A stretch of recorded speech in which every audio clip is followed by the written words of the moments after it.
Andrew. 10-year anniversary since you left the doors of the Big Four and all that security. What made you do it? What made you just decide one day to leave PricewaterhouseCoopers and head out on your own? It's a question over the last 10 years that I've asked myself a lot on occasion. It's a fantastic, rewarding experience to be able to be your own boss and that kind of thing. But my goodness me, it makes you realize how easy you have it sometimes when you're an employee somewhere else in it, where there's all these other things in business that you don't really take into account until you have to do it yourself.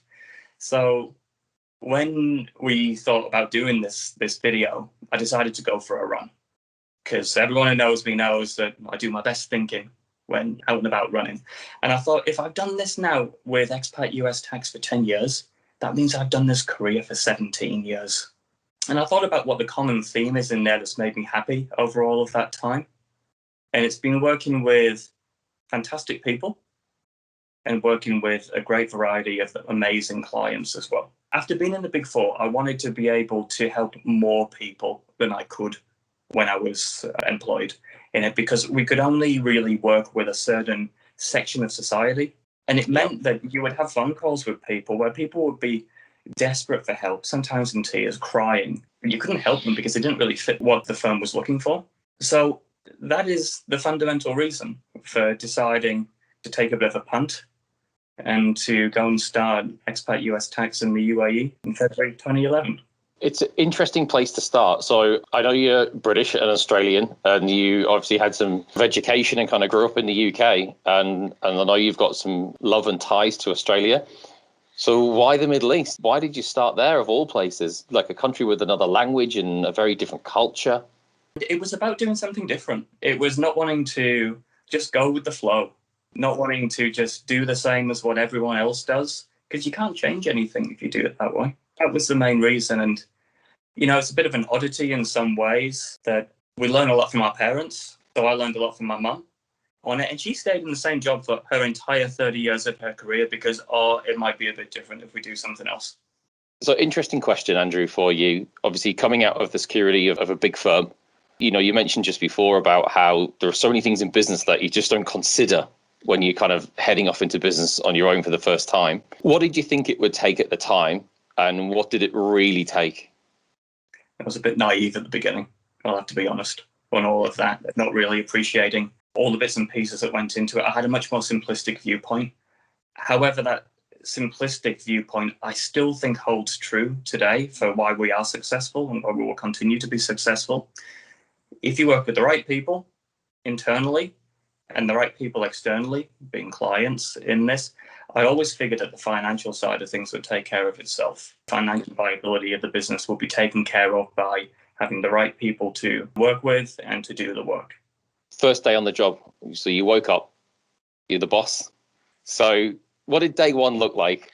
Were you nervous? Did you have any clients when you first started? No clients when I first started. That changed after day one.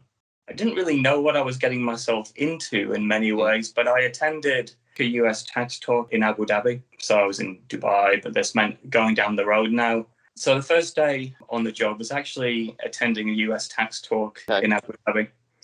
And little did I know at the time that it was actually going to be a chance meeting with a guy called Bob Landin, who he says his career title that he has for himself is Global Mentor.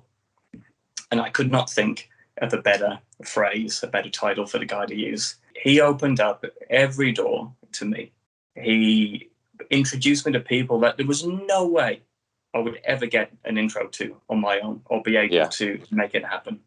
And I am incredibly indebted to this guy. He introduced me to another gentleman by the name of Andy Milani, who just brought a wealth of experience to the UAE and really, really helped us kickstart things in Abu Dhabi from a client perspective. To this day, he involves us in all of the new ventures that he has going on in different places around the world. The guy can't stop working and connecting, and it's fantastic on it. And the reason I bring these two up and not necessarily answer straight away about the first day on the job is I got so lucky that I met the right people at the right time throughout all of this. Went back with a bunch of clients, a bunch of leads to go and chat with, all because of talking with one guy who vouched for me along the way. I always had this idea, who's going to actually want to work with some 29-year-old English Australian guy in US tax in the Gulf? Just doesn't actually sound right in so many ways. So, Andrew, we're 10 years ahead. I'm sure you've had some challenges along the way. Tell me, just what are your couple of the top highlights in the last 10 years that you just knew that you were doing what you were meant to do? No, the biggest challenge was getting things going at the beginning. The biggest challenge was getting things going at the beginning. After the first year, it was a bit of a snowball, actually. That challenge allowed me to actually do what makes me the happiest throughout the whole 10 years of the company. It was to bring people into the company and give them an amazing place to work, where they were respected, rewarded, looked after. And it's so nice when you can see a younger person, especially, who comes in, who had maybe not as many opportunities available to them. And you can look at them now, 5-6 years later, depending on when they came into the company, and just look at how much they've grown. I made a conscious decision not to name check anyone internally within the company before doing this, but I can think of people I met who I was told wouldn't be a good fit. And every single one of those people is still with us today. And I've watched them grow into leaders of teams that they're in. And that is the overarching reason that I do this and what makes me the happiest about all of it. You mentioned about people growing and people going on their own journey and, you know, within the company. So you've been able to watch them and help where you can. I know you met a guy once in a hotel. He was working there. Tell me about this guy. So the guy that you're talking about there is a gentleman that I met while waiting for my GPS on my running watch to find its location so I could start running. I stayed in this hotel for a year. And over the time, we became a bit chattier instead of just like, hi, you know, be nice when you go by someone. And I started to learn a bit more about him. And look, there's loads of people with these stories. He ended up in the Gulf. I had to stop doing what he was doing in India. We got chatting over time, and I realized he had amazing potential, and he just needed someone to give him a chance, to give him a fair go.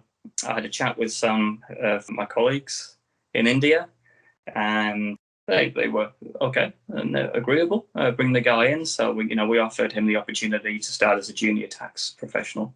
He actually declined that opportunity because he wanted to start in the part of the business that would give him the core fundamentals to be able to progress.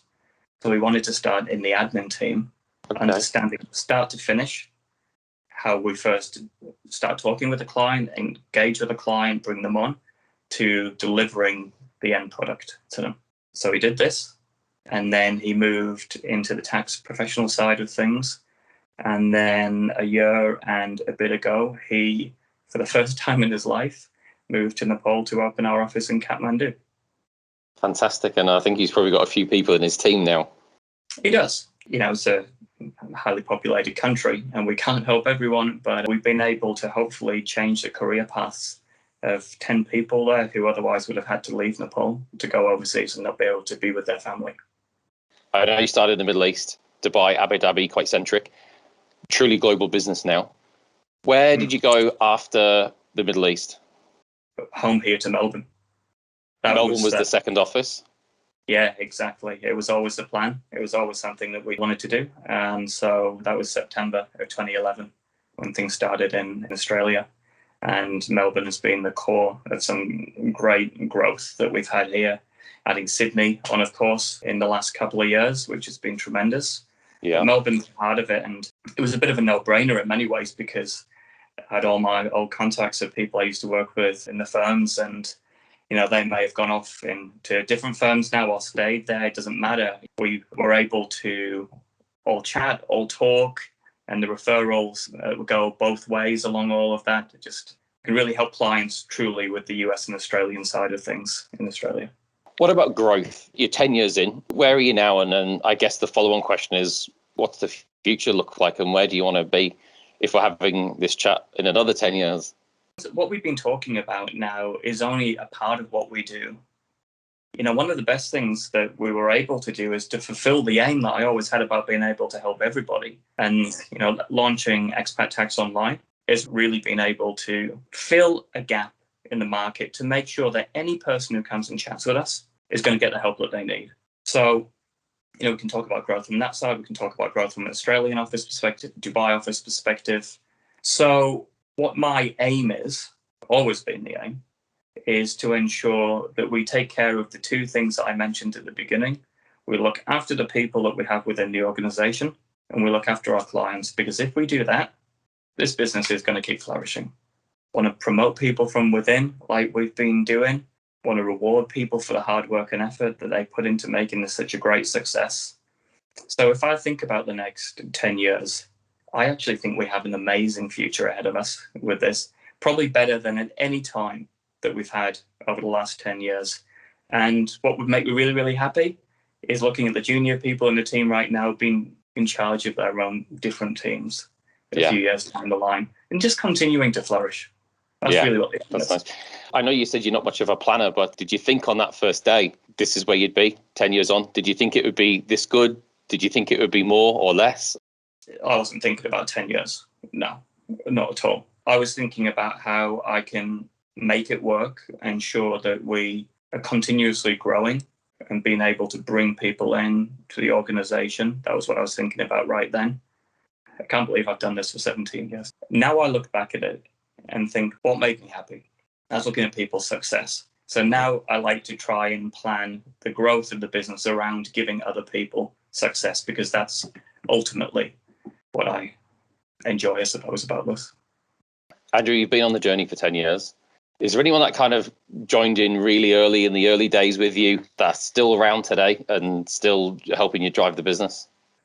I'm almost certain that the first person who joined the business would have been around today if she hadn't actually retired and moved back to the USA. In terms of people who've been around from the beginning, you'd have to give it to Renata. She hasn't just been around with me for this journey. Renata and I have known each other and been incredibly close for a long time. Now it must be approaching 15 years. We talk about how maybe I wouldn't plan in absolute detail on a lot of things. I always have a goal. I always have a purpose and aim. What Renata does is she gives me the glue that holds things together and puts those plans, very meticulous action items and steps, which makes it work. Andrew, look, this was only supposed to be a quick 5-minute chat. I know it's gone on. Look, it's the 29th of January, 2021. I know in the last 29 days, 1,200 clients have sent all their tax work in and want their tax returns. So we should probably wrap it up and maybe go and do some tax work. Probably a good idea.